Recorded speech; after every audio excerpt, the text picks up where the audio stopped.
Continuamos nosotros en el Club de la Pluma y ahora vamos a recibir a Lucía San Giorgio, que le damos los buenos días y le voy a pedir que por favor se presente en sociedad, que nos cuente quién es, qué hace, a qué se dedica.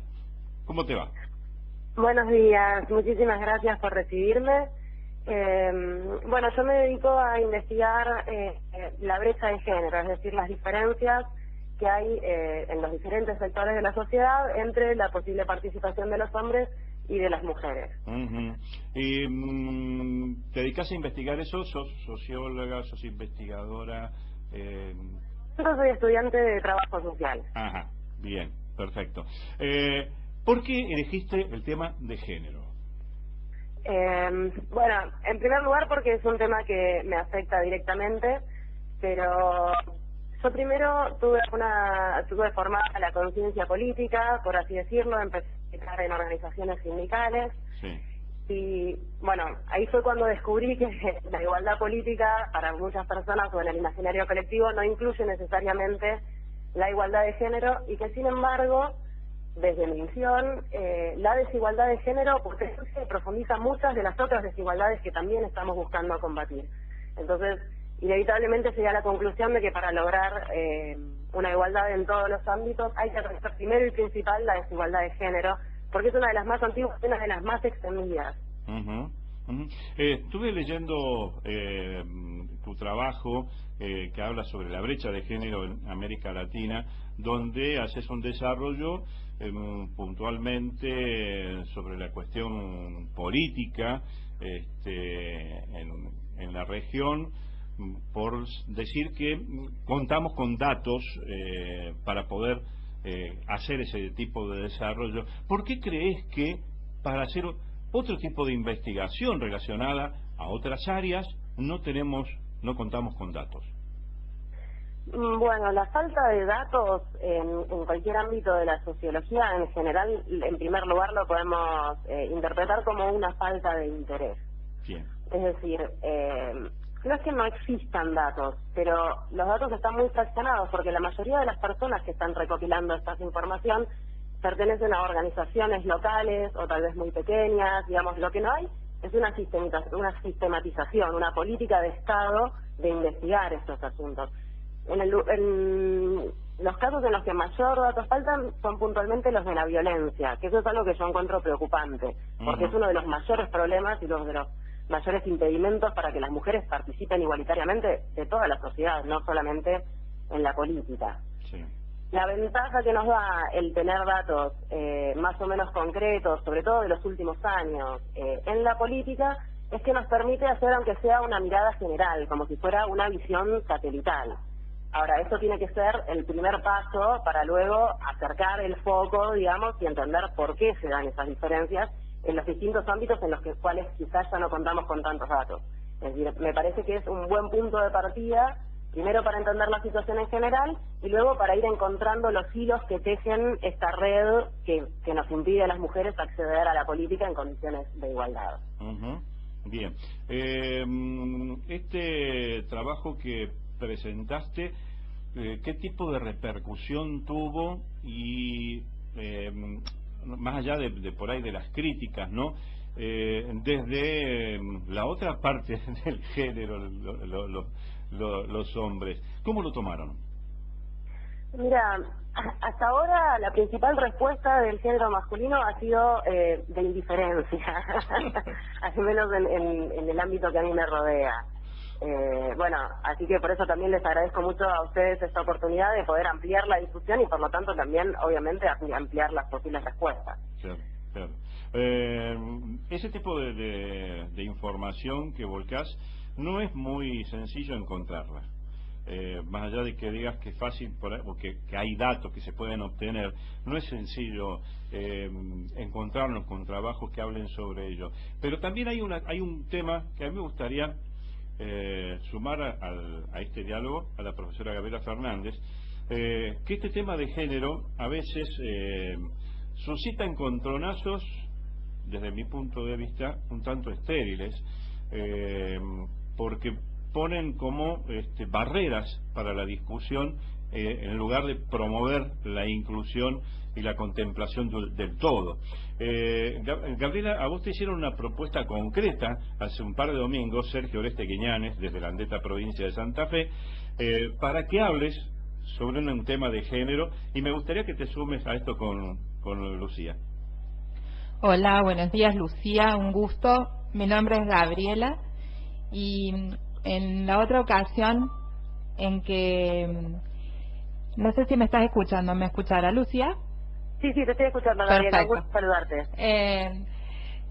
El domingo el oyente hizo una propuesta, que ya es un amigo, y yo me abstuve de opinar porque sinceramente el tema de género me pone en un lugar un poco violento, ¿no? En un lugar un poco emocional, digamos, y me empiezo a enojar y es como que pierdo un poco de claridad mental. Por ejemplo, me acaba de pasar con las palabras del conductor, el señor Norberto, que acaba de usar la palabra inclusión, ¿no? Y ya me enojé otra vez. Bueno. ¿Cómo es esto de que ustedes nos tienen que incluir? ¿Qué onda? Claro. Bueno, y si no provoco la discusión. Bueno, en estas cosas es a donde la temática de género, sí, yo me doy cuenta de que a mí lo emocional me obstruye y por eso me parece sumamente interesante abordarlo desde lugares verdaderamente de investigación y de lugares científicos, porque se hieren susceptibilidades y no se ponen sobre el tapete los siglos de historia dominados por el otro género y las cuentas pendientes que tenemos también como género, ¿no? Yo estoy de acuerdo. Me parece que estás tocando un punto muy, muy importante con la cuestión emocional, porque hay muchas maneras de mirar esto, ¿no? Y de hecho, desde los movimientos de mujeres y desde los movimientos feministas surgen infinidad de posturas y de reacciones, y muchas cuestionan profundamente el discurso dominante, que es un discurso obviamente mayoritariamente masculino, o por lo menos dominado por los hombres, por más que haya mujeres que también lo repiten. Yo creo que esto tiene mucho que ver con el hecho de que las mujeres como género estamos sometidas a una violencia muchísimo mayor que la de nuestros pares masculinos. Eso no quiere decir que no haya hombres que no sufran de la violencia, porque de hecho existen muchísimos tipos de violencia. Pero lo que vos señalabas, esta violencia hacia las mujeres, al estar tan enraizada en las tradiciones culturales y al haber sido impuesta de forma brutal por la colonización en América Latina, que eso también tiene mucho peso, tiende a ser naturalizada, a ser invisible. Esto ha surgido, por ejemplo, en los últimos años en el discurso sobre el acoso callejero. Pareciera que las mujeres que se resisten a ese tipo de acoso están exagerando o están queriendo sacarle a los hombres un derecho de expresarse o lo que fuera, pero en realidad lo que se hace desde ese discurso es invisibilizar las experiencias de las mujeres, porque son millones las mujeres que salieron a expresarse sobre la incomodidad que esto les genera, sobre cómo afecta su vida cotidiana, y sin embargo, como el discurso cultural tiene mucho más peso, mucha más profundidad y ha sido difundido durante mucho más tiempo, digamos, tiene mucha facilidad para ahogar estos testimonios. También por eso yo decidí empezar mis investigaciones a través de la fecha política, porque me parece que lo puede mostrar desde un lugar donde tiene otro impacto, porque ya no se pueden racionalizar ciertas emociones, sino que hay datos estadísticos que no pueden ser cuestionados, porque están ahí. Claro. ¿Gaby? Sí, a esto del pensamiento dominante y de la naturalización de ciertas situaciones, también se suma el hecho de que las mujeres hemos sido colonizadas también en ese pensamiento.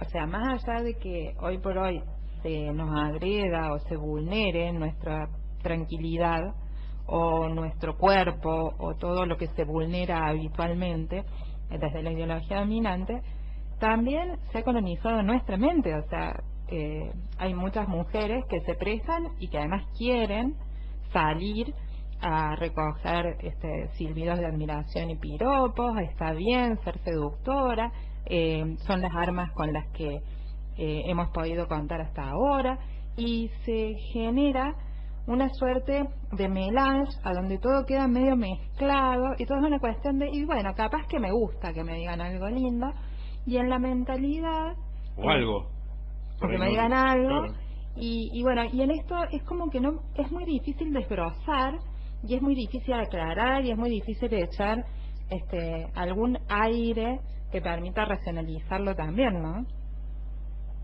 Sí, yo en eso estoy de acuerdo y por eso me parece importante en este punto enfatizar que desde los organismos, sobre todo internacionales, para el adelanto de la mujer, que son los que han logrado recopilar la mayor cantidad de información, de hecho son los datos que utilicé para mi artículo, provienen principalmente de ONU Mujeres, que fue creado recién en 2010, el organismo de la ONU para el adelanto de la mujer.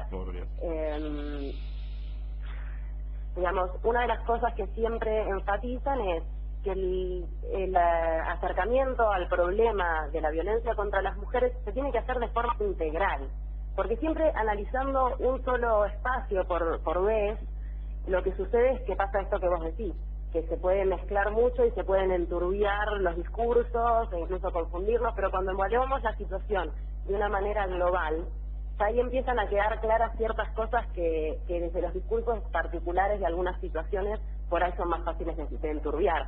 Acá también juega un rol importante el hecho de que la mayoría de los medios de comunicación masivas son controlados, no solo por hombres, sino por personas en general que adhieren al discurso dominante. Entonces, así como es un problema para las democracias latinoamericanas el hecho de que los medios de comunicación estén dominados preponderantemente por grupos económicos que desean imponer un paradigma neoliberal, un paradigma colonizador, también imponen un paradigma machista en el cual las expresiones de las mujeres no tienen tanto valor, en donde no se les da lugar como expertas para opinar sobre diferentes temas. Entonces es como que cuando empezamos a ver el asunto de cerca, todas estas cosas están encadenadas.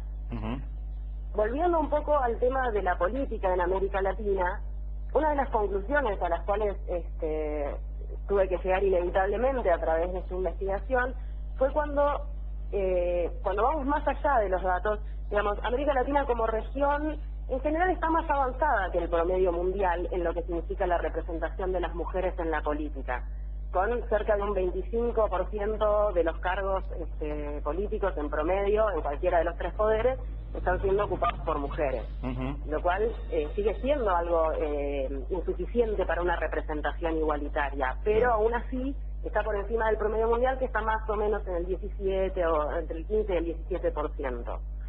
Pero cuando yo empecé a acercarme a cuáles son las causas de esta diferencia en la participación, lo que me llamó mucho la atención, con mucho dolor hay que decirlo con todas las letras, es que el principal obstáculo que encuentran las mujeres al querer participar en la política son sus propios compañeros de militancia política. Dentro de los partidos políticos aparece una enorme hostilidad a la participación de las mujeres y a las mujeres en general, que obviamente reproduce esta violencia cultural a la que estamos expuestas en todo momento. Por eso, en una parte de tu trabajo tiene un subtítulo de violencia electoral de género. Exacto, sí. Bueno, por ejemplo, este concepto de violencia electoral de género surge recién en los últimos años, después de que se haya podido conceptualizar la violencia de género en la sociedad. Por eso faltan datos, porque es un problema que hasta hace muy poco fue totalmente invisible. Pero fue invisible porque las personas que eran beneficiarias de esa violencia no tenían interés en visibilizarla, justamente para poder mantener su situación de poder. Porque cuando hablamos de que en América Latina las mujeres representan un cuarto de los puestos representativos, estamos hablando de que los hombres representan un 75%. Entonces no solo hay una menor representación femenina respecto de lo que es de lo que está compuesta la sociedad, sino que hay una sobrerepresentación masculina. Y hay que indagar en por cómo y de qué maneras esa sobrerepresentación afecta las subjetividades de todas las personas en la sociedad. Así como también en los medios, en todas las áreas de la sociedad donde hay una menor participación de mujeres respecto del porcentaje de ciudadanía que compone. Claro. Lucía, para ir cerrando, agradeciendo esta participación, ¿cómo continúa tu actividad investigativa en relación a esta problemática de género que, bueno, hoy lo hemos casi centrado en la cuestión política, pero sabemos que abarca muchísimo más? Hace un ratito hemos dialogado con Marcelo sobre una actividad realizada en uno de los penales de mujeres en Santa Fe y bueno, o sea, esta violencia de género en esos lugares ocurre con mucha más frecuencia y mucha más crudeza. Hay otras violencias de género a la cual están expuestas fundamentalmente las mujeres. Digo fundamentalmente porque hiciste la aclaración, los hombres también a veces somos víctimas de violencia de género. Pero hay situaciones violentas de género, como hoy también relataba Ilka desde Estados Unidos, con los migrantes, que las migrantes son violadas sistemáticamente y asesinadas y nadie las refleja. Hay como una invisibilidad sobre esta violencia y este genocidio de género que se va produciendo y las exclusiones de género. Vos vas a continuar abordando sobre alguna de esas cuestiones que te estoy mencionando. Sí, definitivamente. Bueno, uno de los ejes centrales que me interesa abordar ahora en los próximos pasos es este que vos señalabas de la violencia sexual. Y, digamos, una vez hecho el panorama político, por así decirlo, ahora lo que me toca a mí es ir a abordar las diferentes causas. Porque hay causas que se dan dentro del ambiente político, como este tema de los partidos políticos, que incluso han falsificado listas y padrones para que parezca que hay más mujeres de las que realmente participan. Pero también está todos los impedimentos que la sociedad pone antes de que la mujer siquiera pueda llegar a preguntarse si quiere o no participar de la política. Y una de las violencias más graves y más comunes y más invisibilizadas y más legitimadas incluso por la sociedad es el tema de la violencia sexual, que tiene mucho que ver con el paradigma de los géneros tal cual los conocemos en el mundo moderno. Así que me interesa mucho volcarme en ese tema, que también es muy complejo, porque las violaciones y los femicidios son la expresión extrema, pero hay todo un abanico que atraviesa absolutamente toda la sociedad respecto a esas violencias, incluyendo también principalmente la participación de los medios de comunicación y las imágenes que muestran, los discursos que hacen acerca del rol de los hombres y las mujeres en la sociedad. Y el otro eje que a mí me interesa profundizar, que también reviste muchísima complejidad, es el tema de la colonización en América Latina y los efectos que esto tuvo sobre los roles del género y sobre la sociedad en general, obviamente, porque en cierta forma este paradigma de género, que es algo que está impuesto desde el nacimiento, en el que dicen vas a ser hombre o vas a ser mujer, es una especie de colonización, y como tal reviste muchísima violencia, muchísima complejidad, así que hay mucho trabajo por hacer todavía. Seguro. Gabriela, ¿querés agregar algo más? El micrófono de Club de la Pluma y Radio Inédita están a disposición tuya, que no hace falta que esperes que yo te invite, te lo digo ya así al aire, no hace falta que yo te invite cuando quieras relatarnos el resultado de investigaciones que vayas realizando sobre este tema. Estamos dispuestos a que cuando lo quieras compartir lo que has podido averiguar y socializarlo, socializar esa información. Igual la vamos a invitar, aunque no haga falta, la vamos a invitar lo mismo. Bueno. Tenemos una invitación permanente. Bueno, seguro. Te agradecemos muchísimo la participación y en cualquier momento nos volvemos a encontrar. Yo les agradezco muchísimo a ustedes, la verdad es que ha sido un honor participar en un programa con tantos referentes de todo el mundo respecto de los temas que nos conciernen como mujeres y como seres humanos, y me parece importante resaltar esto de darnos espacio a nosotras para poder contar nuestras historias, para poder relatar nuestros problemas. Es algo que yo valoro muchísimo y se los agradezco nuevamente. No, por favor, te mandamos un muy fuerte abrazo, ¿no? Un abrazo para ustedes. Fue Lucía San Giorgio en el Club de la Pluma relatando esta investigación que tiene que ver con una problemática invisibilizada, la brecha de género en América Latina.